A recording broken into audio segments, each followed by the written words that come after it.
Shalom, selamat pagi jemaat dikasih Tuhan. Saya menyapa Bapak Ibu Saudara semua dimanapun Anda berada. Bagaimana kabarnya hari ini? Saya berharap semua dalam kondisi sehat dan baik. Haleluya, kita akan sama-sama merenungkan kembali firman Tuhan. Dan sebelumnya mari kita akan berdoa. Bapa di surga, kembali kami datang ke hadirat-Mu ya Tuhan. Kami menaikkan segala puji, hormat, dan syukur atas segala rahmat, anugerah, berkat, perlindungan, pemeliharaan, dan penyertaan-Mu yang luar biasa atas hidup kami. Terima kasih ya Tuhan. Dan saat ini kami juga merindukan firman-Mu. Mari Roh Kudus urapi kami semua. Nyatakan kebenaran-Mu ya Tuhan. Nyatakan firman-Mu. Dan urapi kami sehingga kami menangkap, mengerti pesan firman Tuhan dan melakukannya dalam hidup kami. Terima kasih ya Tuhan. Di dalam nama Tuhan Yesus kami bersyukur dan berdoa. Amin. Mari jemaat dikasih Tuhan, kita akan kembali merenungkan firman Tuhan. Firman Tuhan pagi ini saya ambilkan dari Roma 10 ayat 17. Saya yakin ayat yang sangat pendek ini bisa dihafalkan dan banyak yang sudah hafal. Saya bacakan. Jadi iman timbul dari pendengaran dan pendengaran oleh firman Kristus. Luar biasa sekali. Jadi iman itu timbul karena apa yang kita dengar, yaitu firman Tuhan. Ya, artinya dalam pengertian yang lain, kalau iman timbul karena pendengaran, iman runtuh juga karena pendengaran. Cuman bedanya, kalau iman timbul karena pendengaran akan firman. Karena kita mendengarkan firman Tuhan, maka iman kita timbul, bertumbuh. Tetapi kalau yang didengarkan itu bukan firman Tuhan, katakanlah suara-suara yang menakutkan, yang kita dengar itu suara-suara yang mengerikan, kekhawatiran hidup, ya, keputusasaan, ya, suara-suara setan. Ya, maaf saya katakan dengan tegas.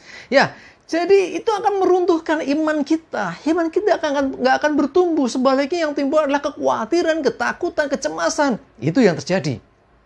Karena itu, sesuai dengan firman Tuhan, katakan iman timbul dari pendengaran, mendengar oleh firman Kristus. Karena itu perkatakan firman, supaya telinga kita mendengar.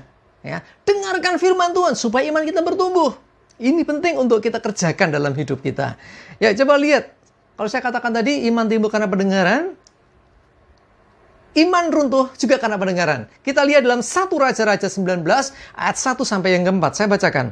Ketika Ahab memberitahukan kepada Isabel segala yang dilakukan Elia dan perihal Elia membunuh semua nabi itu dengan pedang, maka Isabel menyuruh seorang suruhan mengatakan kepada Elia, "Beginilah kiranya para Allah menghukum aku, bahkan lebih lagi daripada itu. Jika besok kira-kira pada waktu ini aku tidak membuat nyawamu sama seperti nyawa salah seorang dari mereka itu."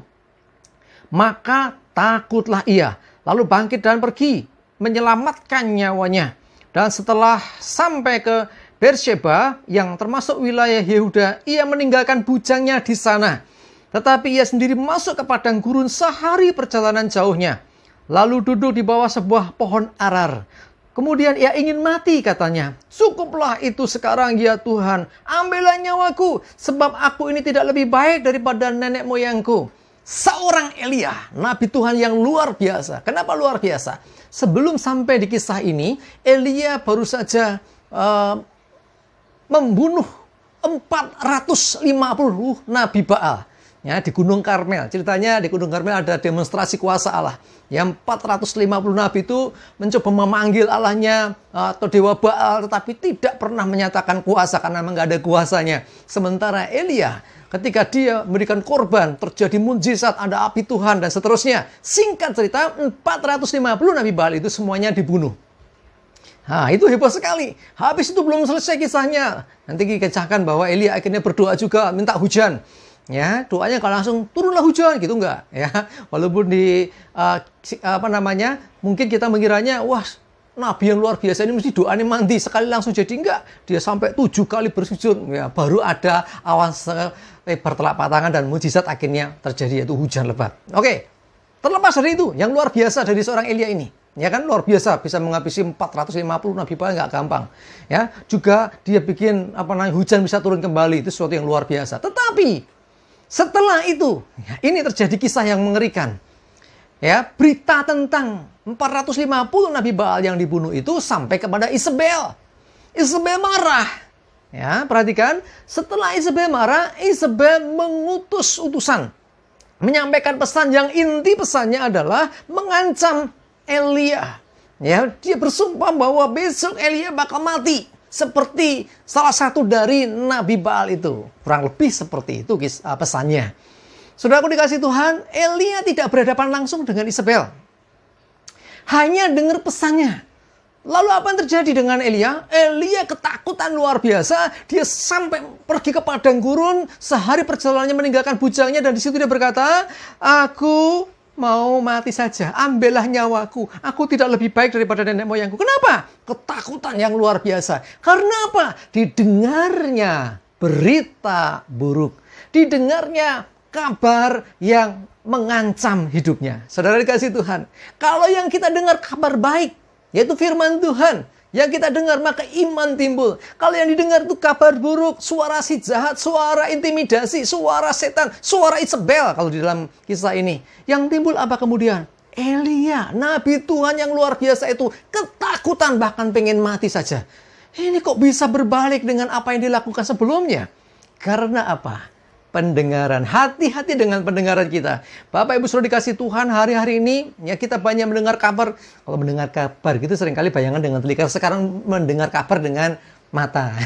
Dengan kita lihat gadget, media sosial, berita yang macam-macam. Ya, dari berita yang kita dengar itu timbul berbagai macam perasaan. Ada khawatir, ada takut, cemas.